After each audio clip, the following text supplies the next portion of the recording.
So, welcome to Hospitality Branding 101, where every week we go into different aspects of hospitality as we share some of our insight.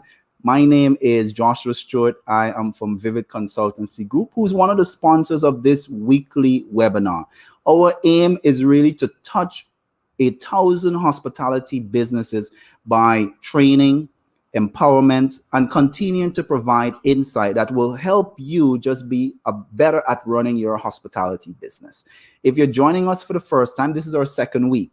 So you would want to do a few things so that you could get the best out of this webinar. And I'm going to share some of those now. Number one, join the webinar so that we could send you weekly reminders. We could send you tips after we've completed the weekly sessions, because we know you're busy. You might miss the live episodes and you may want to watch it again, so that we could send you that reminder. So how can you get that? Let me share with you the link that you will go to join that weekly webinar. So I'm going to put that on the screen right now so that you could see it. So go to vividconsultant.com/webinar. I'm also going to put that in the chat, so in the event that you want to just click on it, that is easy for you to click on. The second thing I'm going to do is join the group. We've created a special Facebook group so that when you join the group, we are able to really listen to your insights. So there's where I'm going to be sharing more follow-up on questions. You may want to have a particular advice in terms of an idea you have for your hospitality business, maybe just some ideas in terms of issues you might be having with your digital platform, and you would like to get some insight. The goal is that this will not just be from me, but industry experts who's a part of the group, that we could share and help each other. I run my property myself, so not just that I help persons with developing hospitality business, but I also go through some of the pain points of what you go through from day to day in terms of preparing for opening up of the market and issues with COVID, just making sure you go through extra cleaning and dealing with rostering. If I have a shared pool, and how does you deal with people that might have concerns about COVID and the policies, you know, the unique things that takes place from day to day in terms of managing a hospitality property. And it might be that you're in a different sector. Maybe you're a restaurateur, maybe you're doing tours. I think you should be able to gain insight no matter what part of the business in terms of hospitality that you are focusing on. So if you haven't joined the group, you could also go to the Facebook group and join the group. I'm going to put that in the chat as well, and I'm also going to put that on the screen. Now, if you are on, let me know if you're hearing us clearly as well. So that's the link for the hospitality group. So you could see it in the links that you could go to and join the hospitality group as well. Now, last week, we had our guest who's on with us again, Carlton Lindow from CGL Visuals. We also had a competition last week. So just before I go into some of the other things you could get from simply being a part of this webinar, I want to address that. I want to address the winner we had from last week. But let me bring in Carlton while I find the name of that winner. So Carlton, I think I caught you off guard there, but thank you for joining us again this week. For those that might be hearing you for the first time, just introduce yourself. Tell us a little bit about CGL Visuals, graphic design agency, and just about yourself. And what do you look forward to sharing with those persons that will be joining the webinar? Yeah, so thanks again for having me. Awesome to be here. Once again, I run a small graphic design agency based in Tobago. We do a lot of designs for international clients as well. As I said, graphic design, we try to make things look modern and fresh and new, and try to really elevate, upcoming businesses, small to medium size, try to elevate them and take them to the next level so they can stand out on the international market, so they can have a real presence and, just step up the game a little bit. So that's about it. Like Josh said, we had a lot of fun last week. We stayed on and chatted a bit, and It was a really interesting time. This is the first time I was doing something like this, so I'm really looking forward to having a good conversation once again this week. Yeah. Mike. All right, thank you there, Carlton. So Visuals is going to be giving away a weekly graphic for your social media page. One of the best things you could do when you're starting out in doing your marketing is leveraging social media. But social media could be super busy. What you want at times is to have what you call a scroll stopper. As people are scrolling through their Facebook feed, you want to get an ad or something that's going to let them stop and say, hey, what's that? And that's what Visuals do. They really create the type of scroll stopping ads that aligns to your business, tells your story in a graphic way. And they're going to be giving away every week one social media graphic for a winner. And it's very simple for you to do. All you got to do is go to Visuals social media platform, specifically Instagram in this case, and you're going to type in something very simple. So I'm going to just bring that up so that you could see what you should be going for. So Carlton, just remind me of Visuals Instagram page. 𝐶𝐭𝐥𝐿 Visuals. 𝐶𝐭𝐥𝐿 Visuals. All right, so that is 𝐶𝐭𝐥𝐿 Visuals. I'm going to bring that up on my screen so that for those that just wondering if they're on the right page, this is what it should look like. All right, so you will go to 𝐶𝐭𝐥𝐿 Visuals, and I'm going to put that on the screen as well, just so that you could see it, and I'm going to put it in the chat. So you go to 𝐶𝐭𝐥𝐿 Visuals, and you're going to simply type in, very simple, just type in the phrase #branding101 giveaway. #branding101 giveaway. And Visuals is going to go through the feed, and they're going to pick someone on random between now and next week live. So between now and next week, Monday, it's going to be open so that you could go back to their page, click on any one of their beautifully created artworks. You get a real appreciation of some of the talent that and the artwork and the level of branding and customization they really do. Just click on any one of them and click and just type Branding 101 giveaway. Great thing is we did this last week and we have a winner. So I want to take this time to congratulate our winner from last week, and that winner is Global Villages Dev.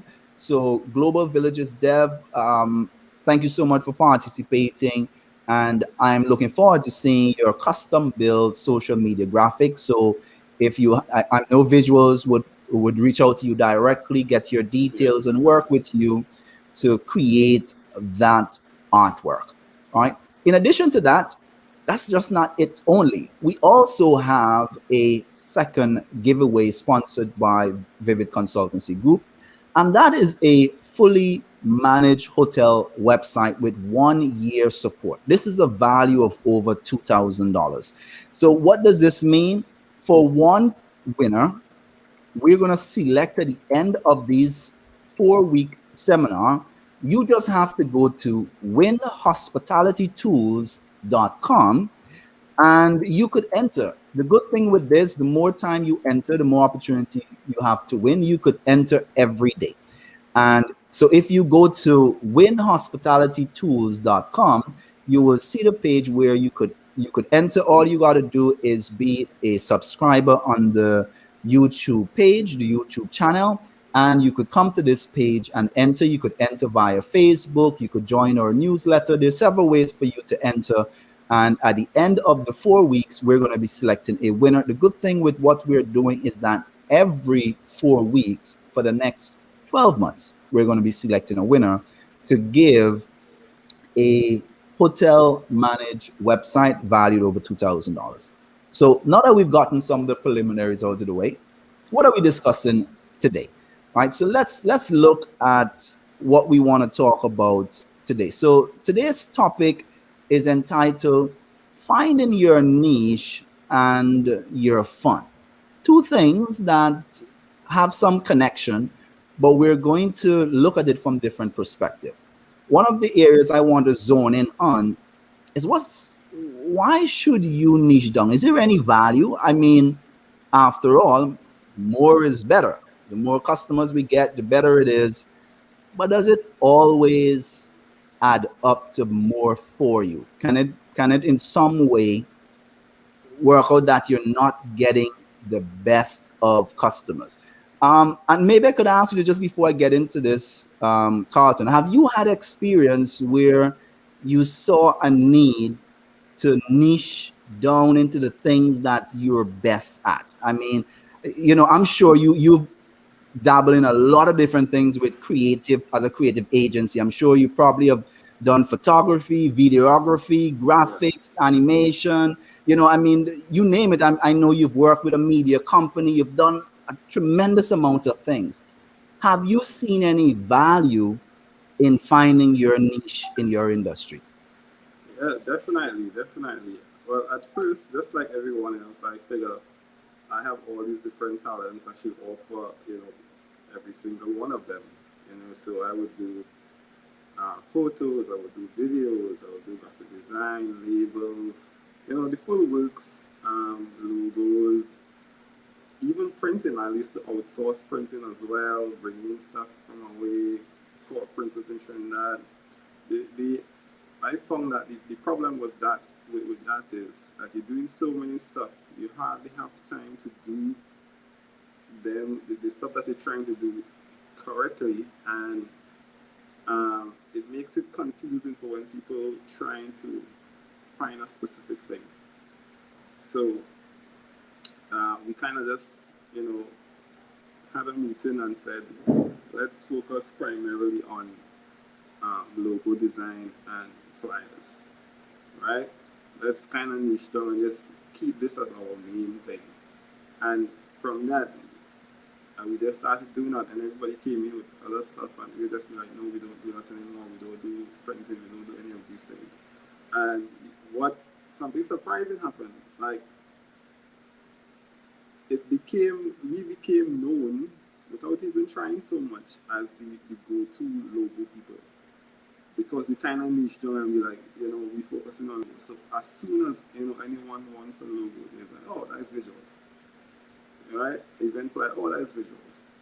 And so by niching down, we really find a market, and we became the go-to people in that market.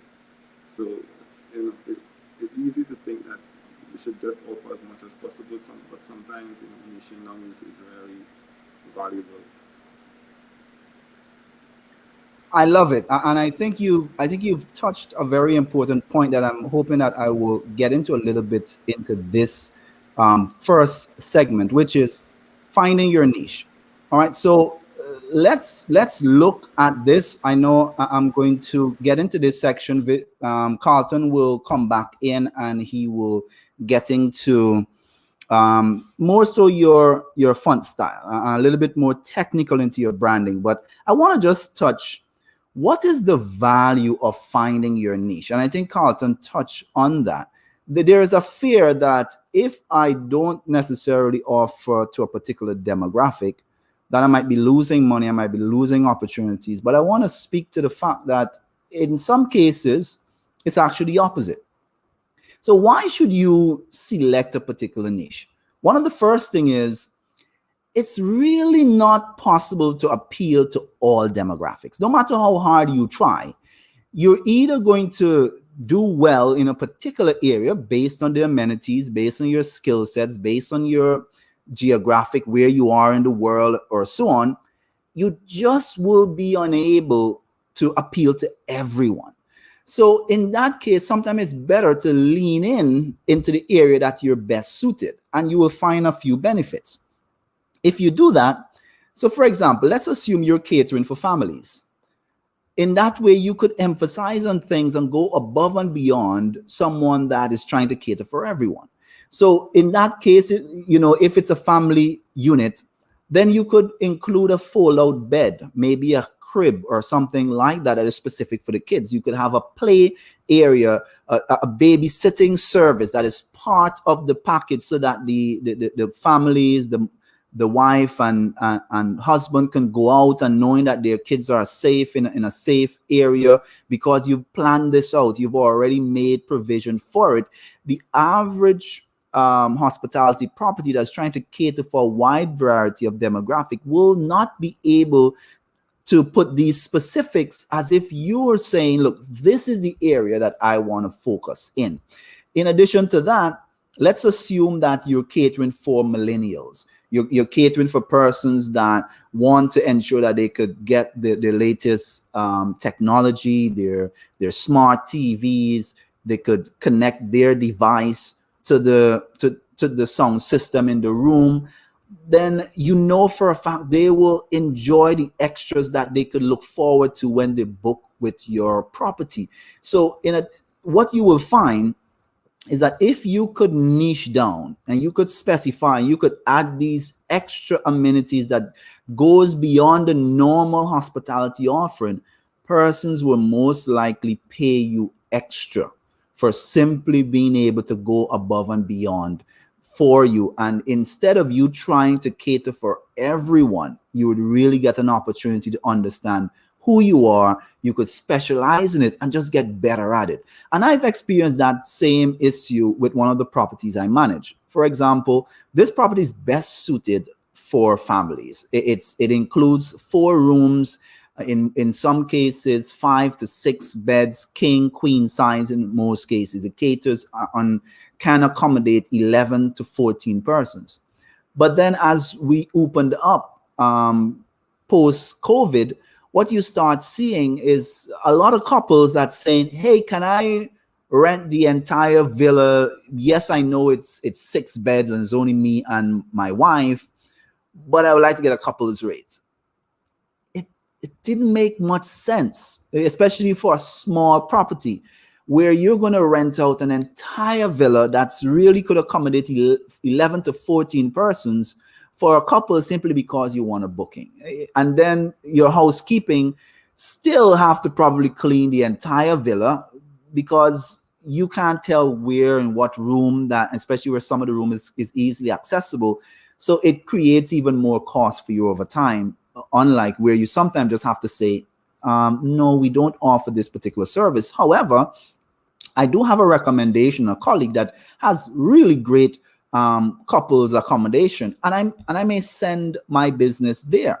But what you find, because of our relationship, when they now get a large family that is outside of their normal accommodation, they would readily send them my way and say, hey, we're not suited for that size, but we have a colleague that we think will be excellent for you. That type of relationship really helps. And where you might think I'm losing business by sending business to another property, but building that relationship, you would see where they would return the favor when they have a group that is not suited for their demographic or their niche.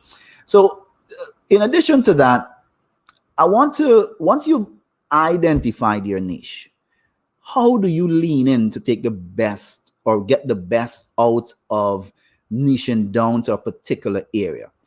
And I'm going to touch 3 areas where I would say you want to focus in. And the first one is to fall in love with your story and tell the world about it.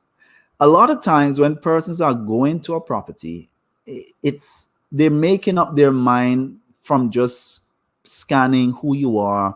What do you stand for? What can they expect? And a great way in how you could really attract guests is by telling your story.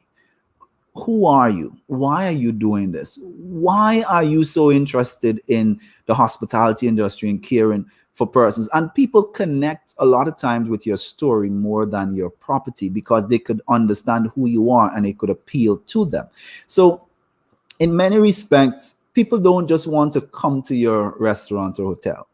They want an experience. And you could really guide them through that experience in the way you tell your story. And how is that communicated in all your touch points? How you communicate it on your website, on social media, from your videos to your flyers, just everything that you do is telling your story in terms of who you are.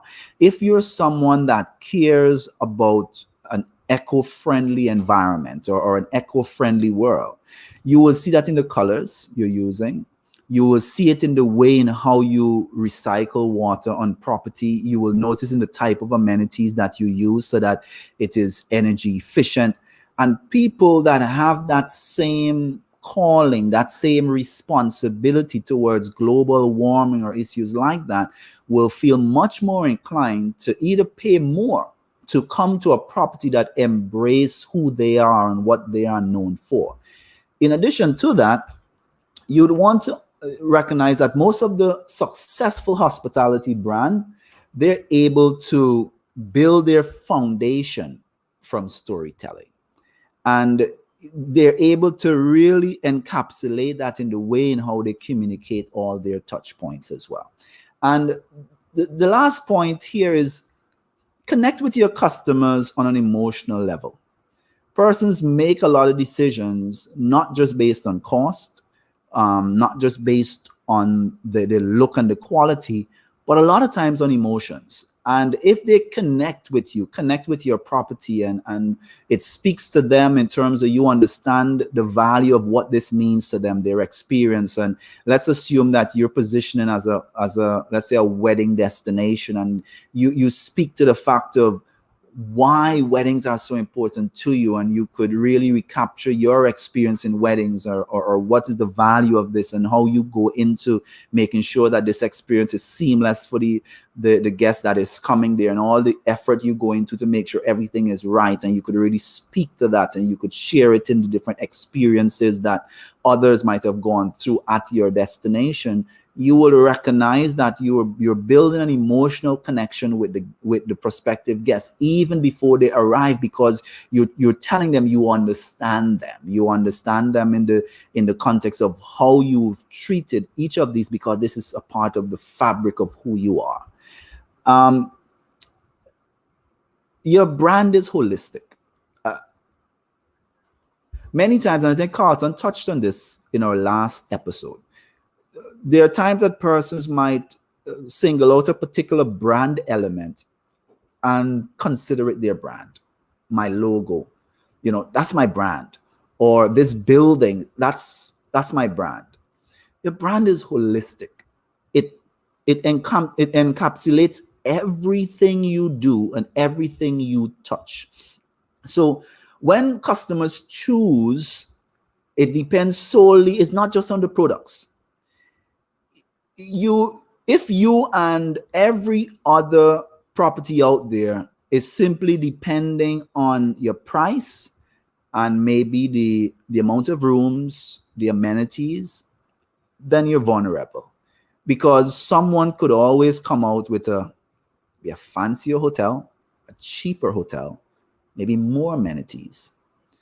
But when you could recognize that your brand goes beyond the physical things that persons are touching, and recognizing that your brand is encapsulating your story, every touch point, the care that you go to ensure that persons are able to get a contact when they reach out to you, how easy it is for them to reach out to you. Have you considered including a chat bot on your website so that when persons ask questions, you've already gone through your frequently asked questions and have your answer ready for them? So even if it is 1 o'clock in the morning, maybe where you are, but depending on where they're coming from, it might be during the day. You're not there to answer them. Now, if you think through the fact that you want to make sure your customers, your guests get all the answers they need, then you're putting that in place. You're thinking through the way in how they could contact you that best suits them. If they would prefer to call you, how easy it is for them to call you depending on where they are in the world. Can they call you via WhatsApp, and is it simple for them to be able to do so? Can they send you a chat? When they send you an email, how often is it checked? Do you get a notification on your phone or so forth so that you could respond in a timely manner? Today, persons no longer send you a message and thinking in 2 days you're going to respond. The average person is expecting a response within an hour. And that's just the way people are today. There's an instant world. When they send you a message on Facebook or on Instagram, they're expecting a response. They're actually sitting there waiting for a response. Because here's the funny thing, and I see it happening all the time. Someone is looking for a property and they send you a message, and they send 3 other property a message for the same question. Hey, what service do you offer? Do you offer a couples rate? You take 4 hours, maybe a day, to get around to answering them. But the other property responds within 5 minutes and answer their question, send them a link to their website, and do a wide range of things as well. Who do you think they're going to book with? You guessed it, the person that responded right away, answer their question, maybe give them an option for them to call them, WhatsApp them, maybe ask them for their question. So your brand touches all that. Your brand deals with how you're going to ask and answer the question as well. So you want to take all that into consideration also, right? Let's look at the next point. Your brand fits into your company's mission statement and value. Right? Your brand fits into your company's mission statement and values. Who you are, what it is that you are trying to portray to the world, your brand touches that. So you want to make sure that even in your touch points, you're seeing all that information, right? So Nicole, thank you for your feedback. You said the information on the slide is not clear. Can you let me know if you could read it now? I tried to make it full screen so that you let me know if this is any better as well. What I will do, the slides that I presented today, I will include it in the presentation that I will share at the end. So if you're not seeing it, just make sure you join the webinar link, and I will send you an email with the slides so that you could follow up with it. So thank you for that feedback. Wish I had seen it earlier, but let me know if it is any better for you now that it is full screen. In addition to that, you want to identify your target audience. Understanding who they are, and I touched that earlier, in terms of niching down. When you understand who your target audience is, what is their destination experience, then everything that you do should tie into that. The way your logo is designed speaks to, are you trying to reach a luxury type of guest? Are you trying to reach someone that is in the young demographic? Depending on who your target audience is, your brand element needs to speak to them. Again, it is very difficult for you to reach everyone. And if you try to reach everyone, you become a lot vulnerable. You really is unable to reach down and to tap into that. And this is the last point. Deliver hospitality and not just service. I want to see if I could break this down. Hospitality is about caring. The word transcends the industry. It's being hospitable. While service has to do with you executing your duties. Now, you could go through and book someone, and you could do all the things right. You could ask them the right questions. You could make sure they're filling out the information. You tell them all the details about their amenities. But here's where hospitality goes the difference. Hospitality is where you're able to anticipate the guest's needs even before they know they need it. They don't necessarily ask you what is there to do in town, but you recognize that they came up from out of town. They don't have kids with them. You've probably overheard they're asking about what to do. Here is where you already have prepared some of the top places that they could go to in your area. You recognize and there's where something you need to do some research as well. And ask them if there's any specific needs they have. Do they have any special requirements? For example, my wife is allergic to every single shell food. I mean, seriously allergic. So when I go out, I always have to tell persons, hey, do you put the shrimp on the same stove because even if just the slightest hint of it will send her to the hospital. there is where you got to be prepared to have a vegetarian ready alternative for someone that might be in this situation, or have that information available to them to just go over and beyond as it relates to that. You know, it reminds me of my experience when we went to vacation in Puerto Rico, and we stayed at a Holiday Inn. Very simple place. They just had breakfast. For my wife, once the place have breakfast, we're cool. And we spent a lot of the time outside. So where we stayed was not as important as the destination and the experience. But the only thing I remember about that Holiday Inn was the concierge that was there at the front at it was like a tourist or a guest services area. She just went above and beyond. She helped us with getting the right rental, where to go to shop, what's the best place to find to eat, what is it that we're interested in, and places that we could go, how we could exchange money. I mean, name it, and she answered it. Just her being there would make me want to go back to that Holiday Inn. And I mean, I will not be going back because of the room. It was not going to be because of the food. It's not going to be because of the location. It was all because of that concierge person that just made our experience just a wonderful state. She allowed us to find the right rental, find the right place to eat, the right place to go out. She was able to, and many of the things we didn't even ask her. She just suggested. She saw that we were two young couples that was in Puerto Rico looking for, probably the first time we were there. She let us know, you know, where a place where you can get person that speak English and so forth. And it was all about the experience more than anything else. So that's where, when I'm talking about deliver hospitality and not just service, you want to provide an unforgettable experience. So in one word, care.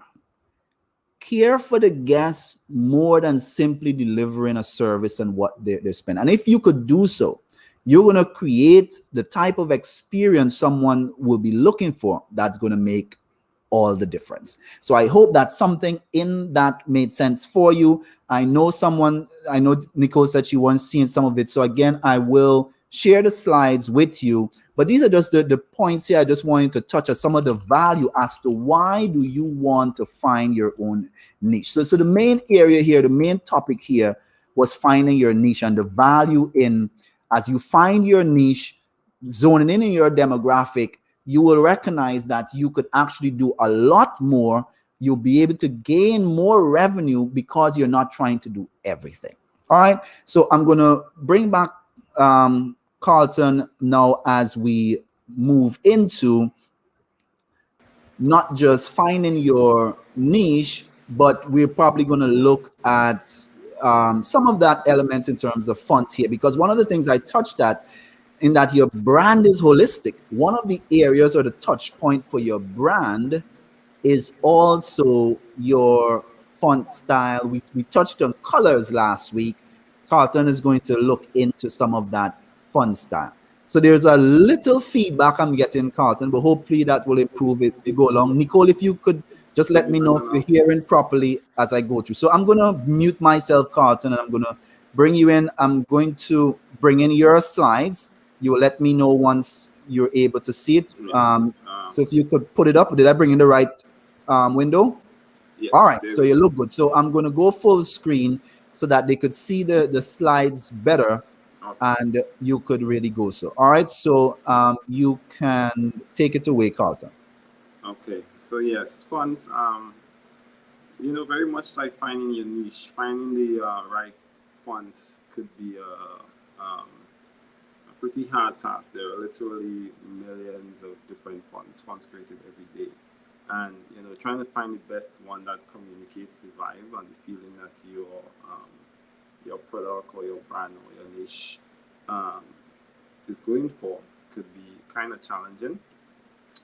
So with that being said, there's literally, I don't think we have enough time to go through all the different types of fonts. But so I'll just kind of focus on the more popular ones and hopefully kind of understanding some of the use cases for these will help you make a more informed decision when you're trying to choose the fonts, right? So types of fonts, we'll start with Serif. This is a very popular font style.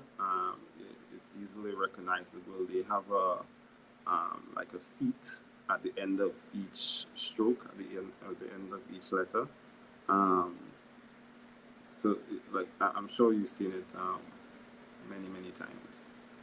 Okay, let me just so yeah, this is an older style font. There is a kind of elegance to it as well, right?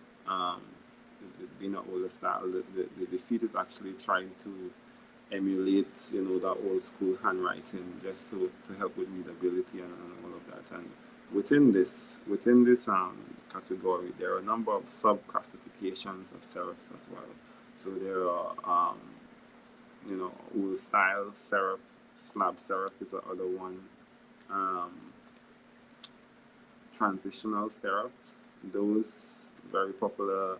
Times New Roman is a transitional serif as well. So these are generally seen as more, you know, formal fonts. They, like I said, they have elegance. They have a kind of elegance to them. They very readable. They are good for like body copy when you're trying to write like in a book or text for a website or something like that. It's very good, easy on the eyes, easy to read. So in terms of use cases, these will be great for magazine covers, big magazine like Time magazine. They use serif fonts, right, and a lot of other big magazine book covers as well. If you have a nice luxury brand, or you're trying to put across that nice luxurious theme or feel with your product, it could be a menu, it could be really anything. This is, you know, the type of font that you will want to use, right? So that is serif's font. So the second category or subcategory of serif is sans serifs, right?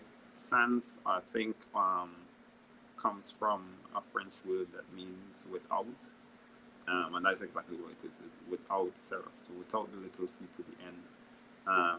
So they got rid of all that handwritten features that the sans was trying to emulate, and as a result of that, they created a very highly legible, very versatile font that is, you know, great for branding. It's also great for, you know, items to be used on items that you'll be viewed from long distances, because it's so readable. There's no swirl or anything to it. So think signage, think banners, think billboards. There are a number of different sans serif fonts. Like people would know Arial. There's a very common one. But you know, a way more popular one that kind of shot up in popularity was the 𝗥𝗲𝗰, right? 𝗥𝗲𝗰 is the name of the font. That was famously used with the Obama campaign, the 2008 campaign for the change and the vote, and the hope, and that was like a very popular font. And from there, it just kind of shot up in popularity, and a lot of brands and people use it on their signage, you know, because it's so, like I say, it's just clean, it's modern. It's kind of simple, but it's, you know, you have a presence to it as well, right? Helvetica is also a very popular one. So there is a I want to say a misconception that, you know, like when you're creating a logo, like you should try to use a unique font. And custom fonts is a thing, you know. Big brands also, there are companies dedicated to creating custom fonts for, you know, brands, so nobody else can't have it. They have this kind of uniqueness about them. But interestingly enough, like Helvetica is one of the most popular fonts around, right?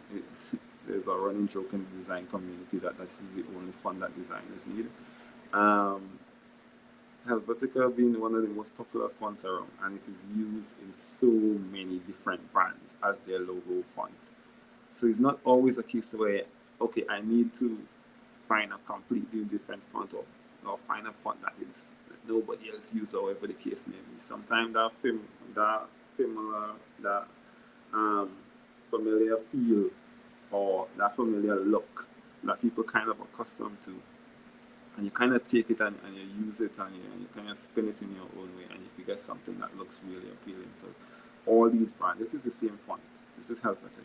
Like I say, it's massively popular from Microsoft, Skype, Motorola, a lot of these big brands, BMW, Target, all of them. It's the same 𝗥𝗲𝗰𝐴 font. Like I said, this is a sans serif font. Like I said, it's very versatile. It's very good for big displays. Like I said, signage and logo designs and stuff like that. Right? As you can see here from this other example, that's beautiful. So the third classification of fonts is script fonts. Right? We all know script fonts. Some people call them cursives. These are also, there are a lot of subcategories in all of these. There are more formal script fonts, and there are more casual ones as well. And there are even some handwritten ones which kind of shot up in popularity lately, as people look for that more natural feel, because the handwritten fonts, they don't have that kind of structured, almost design calculated feel to them. They have a more loose, natural type of feel, and as people look for a way to come across as more authentic and as more natural, these handwritten fonts kind of shot up in popularity in the last couple of years on social media and so forth. So you'll see this a lot, these days. So these are great for, invitations. Invitations, you see them on book covers a lot as well. You could use them as a little stamp, below your photo. Just to, like I said, it gives a really personal touch, right? And so just to recap, there is a wide. I could really continue going to all the different subcategories, but but just to recap, so the serif fonts, that's the one with the little feet. Those are great for magazines and books and long form copy. So you just kind of think about that when you're trying to decide which fonts you want to use for certain things. Sans serifs, these are the one without the feet at the end. These are extremely versatile, very readable, great for banners and logos. You could also use it in copy at a smaller font size as well. And then there are script fonts. Like I said, these could have a more high-end feel or more old-school feel or more modern feel, depending on the style you want to use. But these are great for like wedding invitation, book covers, stuff like that, just to give it that more handwritten, personal feel to it, right? So it's just really something to consider and think about when you're designing a menu. Like, what do I want the customer to be feeling at this point, right? How do I want this menu to come across? Is it an elegant space and I want things to be elegant, or is it more of an outdoor space and I want things to be more natural and relaxed? So you could bring me out a full screen, Josh.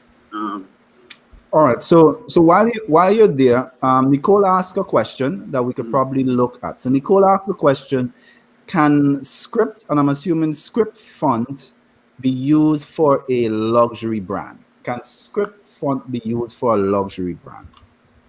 Yeah, it's all very contextual, and finding the right one. Like I said, there are some of them that have a more high-end feel to them, and some of them who have a more free, not so high-end, like more free-flowing to them. So maybe not those. Some higher-end ones, I'm sure you could find a way, and maybe coupling it with a serif font alongside that will give you the kind of high-end feel you're looking for, the luxury feel that you're looking for. So definitely. Based from a cursive search, Nicole, it seems to suggest more geometric sans serif seems to be used by most luxury brands in terms of where that is going for. I find script fonts appeals to a particular, it could be luxury, but let's say where you're going for a romantic feel. So let's say think about sandals. If you notice, sandals font is more, is it more cursive, if I'm to say that? Would that be the right term, Carlton? Yeah. So, an important thing to note when it comes to these fonts, it really depends on the much like with a logo. I didn't hit on this last week when we were talking about colors, but much like with a logo, you will very rarely see the font in isolation when it comes to the brand. You will Yeah. see it in context on a nice piece of paper or on a nice piece of clothing. So if you're going for luxury and you have items that look luxurious and you find the right script cursive font and you put it on there, it will play the part. Right? Yeah. So it's not to say that it hardwired that this is what you must use all the time. This is just a guideline, but there is room for exploration and to experiment as well. Yeah, I love that point, because putting across a luxurious feel is going to be every one of your touch points, and you have to be prepared to be authentic about it. Don't try to portray or to be a luxury brand when you can't really sustain it. Meaning, if you're going to be a luxury brand, and it don't matter what part of hospitality you are, if you're going to be doing tours, you're going to be a vacation rental, a restaurant, if you're a travel agency, whatever it is, if you're going for that niche, whatever it is, if it is family oriented luxury, if it is economy, or whatever, you have to make sure that you're able to play the part right through, because people will see that you're not authentic. So as Carlton says, now everything around it, you have to be prepared to do so. You're going to have to make sure that you're able to upgrade the particular areas. You're going to need to make sure that you could deliver on that. Are you going to have the level of training for the person that's supporting it, the technology behind it? I think everything needs to make sure that it touched there. So I hope we're able to touch on that. So it says, thank you, because I was looking for a luxury but cozy feel. Most brand persons tend to tell you to stay away from it because of its readability. So I think, as Carlton is saying there, it's not that you can't do it, but what he's saying is that to make sure that the other elements that's going to couple with it could speak to that, right? And I think that's just it. So I think that's where we are this evening. That's what we really wanted to touch. Carlton, for you, is there any resource that you would share that may be an inspiration to persons that is looking to get more information about how they could really take their brand to the next level as it relates to certain brand elements? I know we touched fonts tonight, but obviously there is much more. I think last week, one of the resources we shared was more in general. I think I had shared a resource last week, which was branding.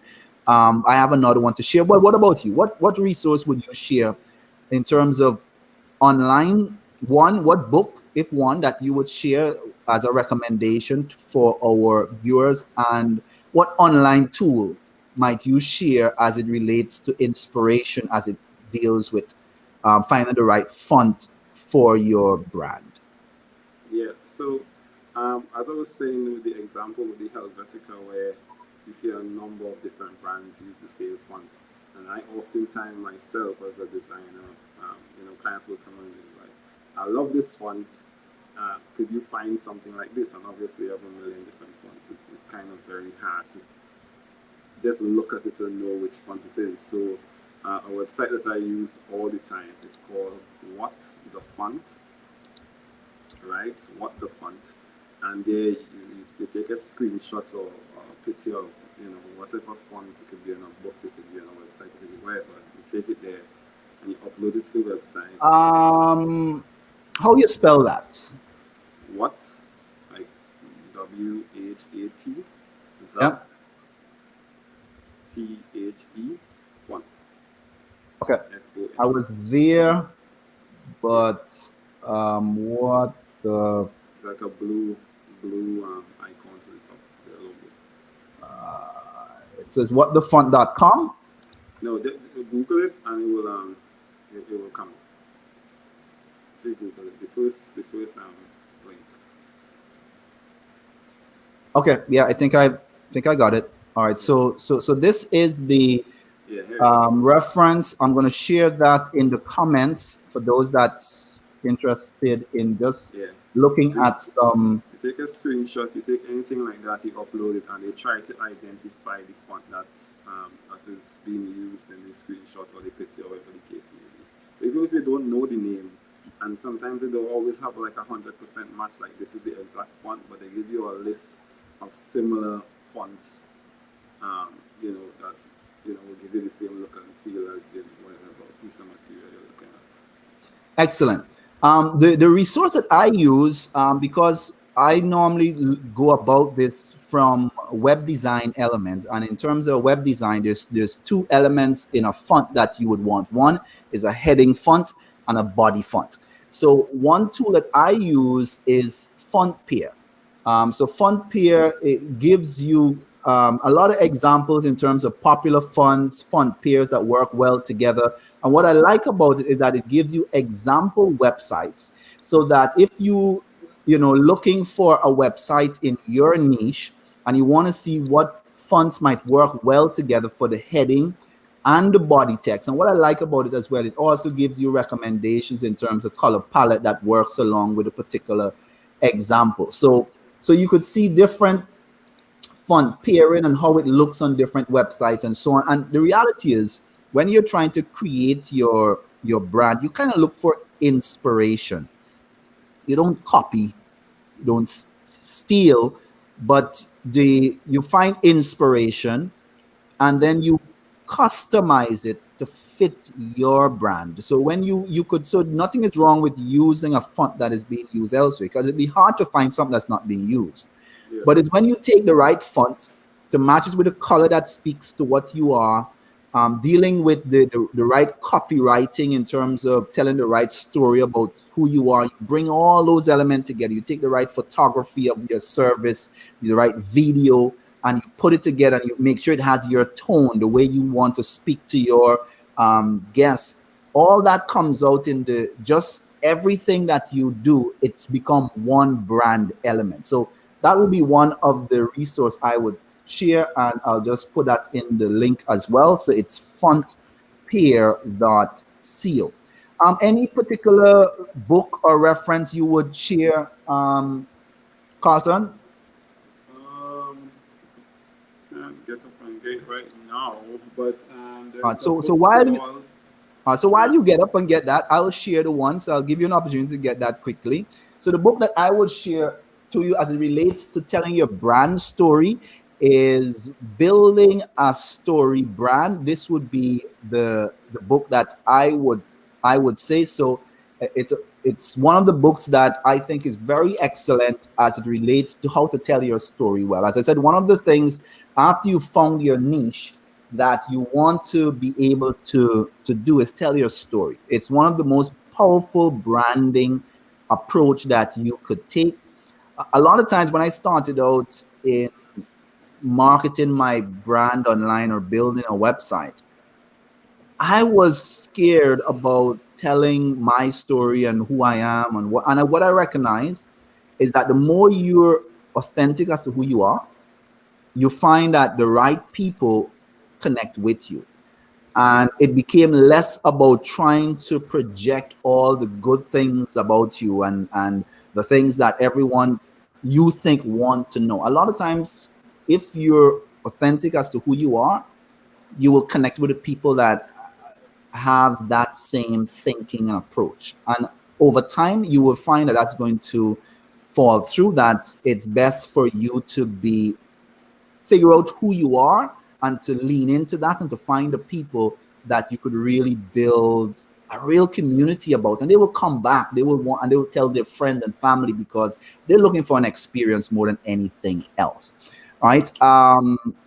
So Carlton, I will bring you back in, so you let me know if you just have that last book there, or if you can't find it. I have no idea. I'll have to go and dig up a lot to find it. It's a book that I had for a little while now. The name of it is the Non-Designer's Design Book. Right? Okay. Non-Designer's Design Book. Non-Designer's Design Book. Yeah, see if you could pull it up. I think it's so you should be able to find it on Amazon. That's where I got it from. A yellow book with like a black. Nicole had a question, so while I search for that, maybe you could answer that question. So I'll put it up on the screen so that you could see that.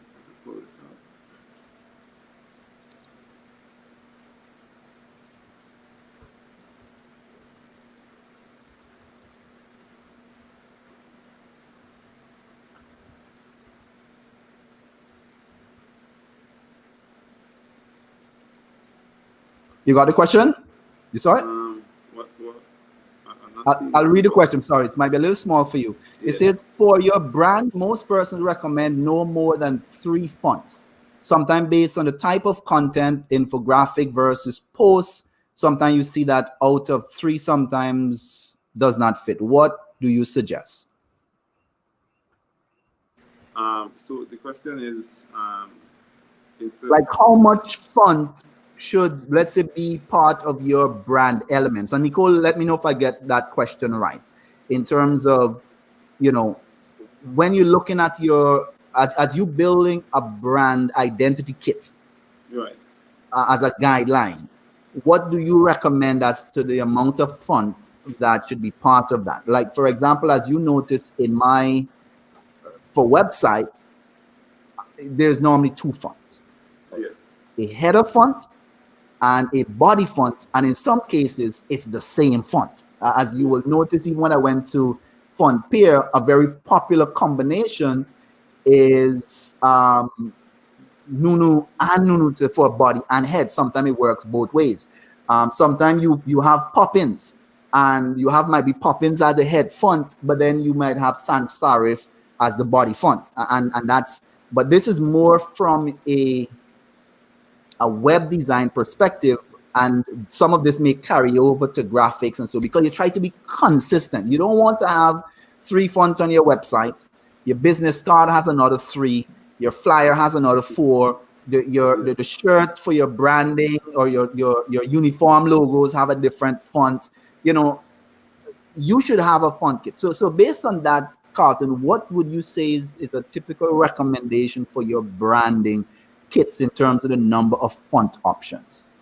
Yeah, so 2, as you said, 2 is a nice number, or in many cases 1, right? Just at different sizes, you know, bowl or different weights. So you could use a bowl for the display or the header, and then you use you know, maybe like a not tin or regular size for the copy. So 1, 2, very rarely you'll see 3, because I feel like 3 is a lot to kind of juggle. You'll have to be working with an expert for them to know how to juggle 3, and oftentimes it will be 2 as the main ones, 1 for copy and 1 as the main display font, and then another one is a kind of almost like an accent font that you'll use in special scenarios. But it is a curious case when it comes to fonts, where people, you know, they will design a flyer today, and then in the next week to, you know, make something new and more fresh, they will change the fonts completely. That is not the role that you want to do at all. Because what you want to do, you want to kind of start training with your customers to recognize your brand. And part of that is having the same fonts consistently, along with the colors and the logos and all that, and different branding. But the fonts is a big part of that as well. So if you could start, kind of subliminally saying, hey, these are the fonts that I use, these two, this is how it would look, this is the layout, and be consistent with that, I will just be able to glimpse at something and I know it's your brand instantly without, you having to do any extra marketing, without any of those things. Just by putting out content and keeping it consistent with either one or two fonts. And just kind of going that route. This is a very easy road to fall in where you try to switch up the fonts all the time to give it a more of a new and a more exciting feels. But again, if you're having issues, I think if you're having issues in terms of the fonts that you chose don't work for every scenario, I think it's a case of maybe you're picking, maybe fonts that are too stylish or fonts that are not versatile enough to go the full spectrum of what you need to do. So maybe you choose some of the more popular fonts that have been tested and has been shown that they could be versatile and used in a number of different areas. So it is oftentimes a case where it's not anything that the person is doing wrong. They just have the wrong fonts and they're trying to do certain things with the wrong fonts. So yeah. So I agree with that. And Nicole, especially where you're talking about cursive, I think especially when you're going in a script direction is where you would want to have an alternate font, because as you rightfully said, depending on how you use that cursive, it might get difficult to read in some respect if you're using all caps, lower caps, things like that, and so on. I think cursive is and one of the examples I remembered when I saw that is one of the persons I follow on YouTube by the name of Wes McDougal, and I love the way he uses cursive, right? So a lot of times he uses it to accentuate his message. So for example, where you're seeing he's using the cursive here, presented by, and then he has his full, he also is very consistent with his color. So everywhere you go through his brand element, you will see the cursive is used almost as like an accent. He has this particular font, but then he has the cursive always there as part of an accentuation of what he's doing. And I'm just going to make this full screen so you could see some of the elements. When you go to his YouTube page, you see it coming out on all of his, and I know it might be hard for you to see that. I'm going to try to zoom in a little bit, and I'm going to, let me come out a little bit there. It's making it harder for me to get back out. Let me see. So here's an example. So I don't know if you could see. So this is like his thumbnail on his YouTube page, and you will notice how he just uses cursive as an accentuation. So it's always there, and it comes out where you start seeing how he's using cursive as an accent. So it's not all around. He uses a main font, but the cursive is always there just to really let it pop or stand out. So to me, that's where you kind of want to use maybe two fonts, as Carlton said. More is not always better as it relates to font. And I love the way Carlton said, you want to train your guests, your audience, whoever they are, when they see your website, flyer, social media posts, Twitter posts, Instagram, they, without actually seeing your name, they subconsciously know that's your brand. And when you couple that with the right colors, the right tone, and the messaging, the right type of photography that you're using, it instantly will tie people into your brand, and you start recognizing, hey, this is definitely Nicole's brand or X brand or so forth. So the book that Carlton was mentioning is Non-Designers Designers Book, and I've just shared the link and the social media post for that. So this is the book that Carlton was recommending, which is the Non-Designers Designers Book. And I will just share the link for the one I was recommending. Nicole actually said it's on her reading list. So it's an excellent book. I recently got this one, and it is definitely one that is part of my listing for this year, which is building a story brand. So I'm also going to put the link for that as well in the list. So thank you so much. I know we went over again, Carlton, but that's how it will go sometime. So thank you so much for joining us. Just so that we know, if you haven't done so already, again, I would recommend that you join the webinar. And there is where I am able to send you follow-up emails. I'm going to post the link again. So if you go to the webinar page, which is at 𝐷VidConsultant/webinar, it will take you to the webinar link. And just to the bottom, you'd register, just put your name and email address. What I try to do every week, I try to send a recap of what we covered this week. I will try to include the slides for the things that you missed so that you could just touch your point. We're not going to be able to touch everything here in branding, but what we're hoping that it inspires you to start look at your brand differently. And especially coming out of COVID, it's an excellent opportunity for you to reposition yourself in the market, understand who you are, do some real introspection, do things like understand your color, know your font, know who your customers are. What do you want to actually tell? And now is the best time to tell your story. You know, one of the things one person said recently is not that COVID changed things as it relates to the way in how people are functioning online. What it did, it speed up what probably would have happened in 5 years. It kind of sped up in almost a year. The people that would have been spending more time online, purchasing things online, really engaging with your blog and things like that, they're now spending more time now doing it. So now is the best time to zone in on your brand, embrace digital marketing, take your brand to the next level, and to make sure that you connect with a global audience today that is much more inclined to connecting and reading and touching brands online. So if you don't already have your social media pages, your website, or things like that, there isn't a better time to start that even now. There's a lot of resources I post on my blogs in terms of how to create a website from scratch. I posted one recently in terms of how to build your own hotel website from scratch.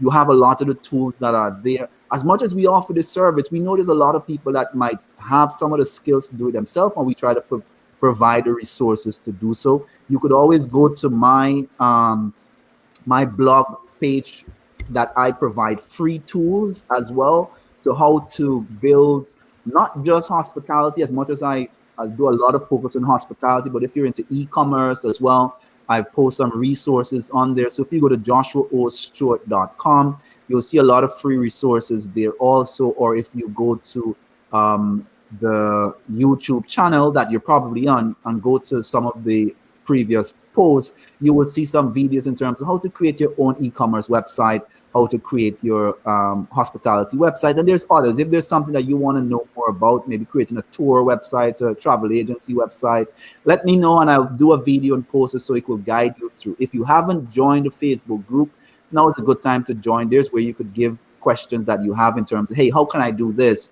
And that's where we provide free resource. There is no big upselling of anything here.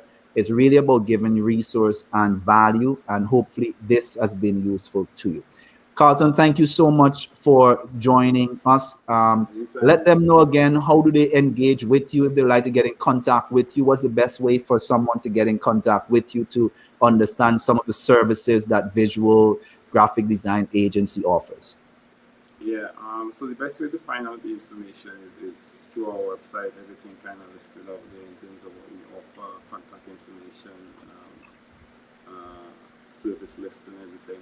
cjlvisuals.com. All right, so let me just put that link up. I'll put it in the chat as well. So for those that is looking to connect with Carlton and his graphic design agency, just go to cjlvisuals.com. This is the landing page, very beautiful landing page. You get an appreciation of some of their work that they do in terms of motion graphics, product photography, graphics, flyers, logos, and so on. You could click on their contact. From there, you could see their work on Facebook and Instagram as well. Thank you so much for joining me today, Carlton. And for those that joined, thank you so much for connecting. If you haven't joined the Facebook group, remember to go to facebook.group/hospitality tools. If you haven't joined the webinar, remember to go to vividconsultant.com webinar. Click and like, subscribe to the YouTube page. If you want to win a hospitality website, not just a hotel, if you're into hospitality, tours, restaurants, and so forth, and you want a chance to get a free hospitality website built and support for a year, very simple. Go to winhospitalitytools.com and enter right there. And at the end of this 4 weeks, we're going to be selecting someone to win a free hospitality website. Whatever it is that you do in the industry, we will help you create your custom built website and support it free for an entire year. Again, thank you so much for joining us, and we will see you in the next episode. We're going to be meeting next week, same time, Tuesdays at 6 p.m., where we're going to be touching different elements on the branding. Enjoy the day, and we will see you next week.